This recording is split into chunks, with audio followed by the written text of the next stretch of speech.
Everyone has their own individual stories out there. But this is our story. In order for Siblings Reunited to survive, particularly through this pandemic, we have to receive funding.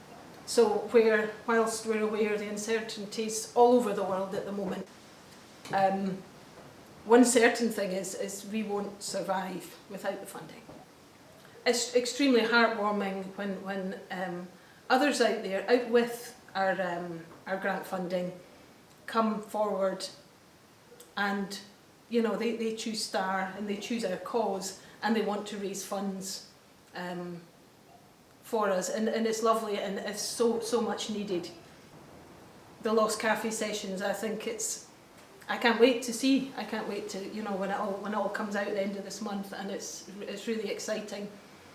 And music is a big part of everybody's world, and I know it's a big part of a lot of our STAR groups' worlds, and quite often they'll come with a guitar and because they've just started lessons, or they make up a little play together and they sing, or they've got music on in the background, and it does make a difference to a lot of people's worlds, and it certainly makes a difference to our world here at STAR when people come forward and want to help, and I thank them for that.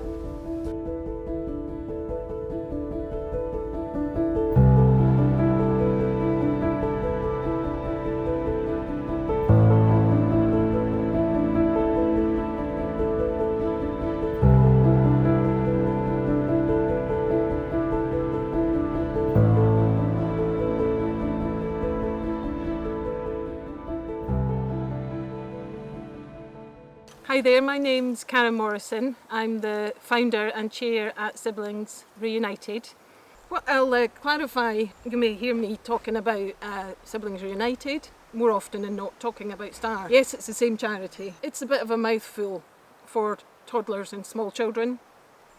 I guess we're just fondly known as STAR. It was set up in 2013 to provide the opportunity for regular and quality sibling contact for children that are separated in the care system or through adoption, kinship care, residential. The reason I decided to set up Siblings Reunited was really through our family's time as foster carers many years ago, maybe 11, 12 years ago. And it became apparent quite quickly to me that children, when they were accommodated into the care system, and if they had 2, 3 or more siblings, they were more likely going to be separated. And if that was not hard enough, thereafter it became quite apparent that emphasis was really not put on the importance of their relationship and spending quality time together. They're at a time in their life where they've had to leave everything they know, everything. And on top of that, they've had to leave each other, sometimes up to 6 years. We have children that come to STAR and they haven't seen each other for that long, and it's desperately sad. Why can't all of these children and young people have a place just for themselves, a place to call home basically for each other? More importantly, a place where there's no previous memories, just a place to start new fresh memories together, and in many cases just a place where they could be children together. Eventually a site was located that appeared just perfect, and the site would be where STAR would be based. Another mammoth task was funding, and it took us a considerable time to obtain funding, and that came through initially from a big lottery, and allowed us to establish a field at STAR and create the STAR experience. We have an animal section with ponies, sheep, ducks, chickens, various small animals. We also built a garden section with a giant polytunnel. We have play areas and have a giant wigwam, which comes down at winter time because of the weather.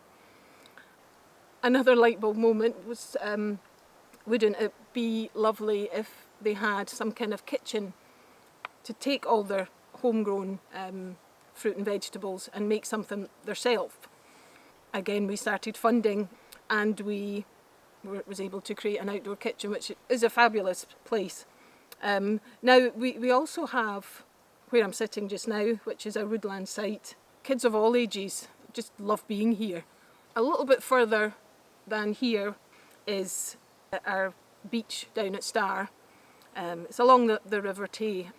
Sometimes you can see seals in the water and various other wildlife, and again quite often I can look over at children and they're just staring over the water, maybe holding hands and just enjoying that quality time together in such a lovely peaceful place. We're now in a situation where Star has helped reunite almost up to 500 siblings, and what's lovely to witness with all of our groups is when they come out of their various cars at the car park and they run into the site, hugging each other. And we've found over the years that in many cases we're the children's only continuity and stability. And I do remember a sibling group of 3, they hadn't had contact with each other for about 18 months. And there was an older girl and 2 younger sisters, all in separate placements. And the older girl had clearly been the parent at home. Each month she came back to Star. She was in a different placement, a different school, different, carers. So every month that this girl had to endure move after move. And we were able to witness this just in her face, just sadness, it was awful. And I remember sitting outside the polytunnel with her and she says, Karen, did you hear I've moved again? And I said, I did honey, and that's sad. And she turned around and looked at me and said, at least we have Star. Star never changes.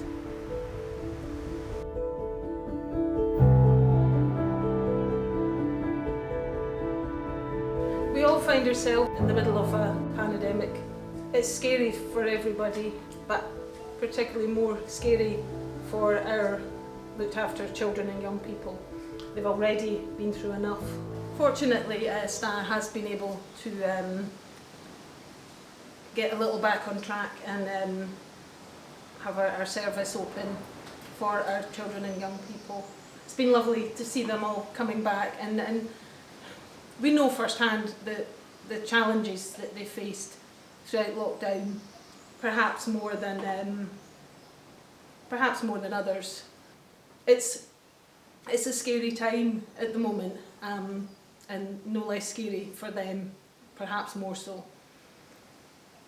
And in, I guess, a world of uncertainty, it's been nice to give them that continuity again, even albeit for a short period. We don't know what the future brings, but hopefully we can ensure their siblings are in it for them.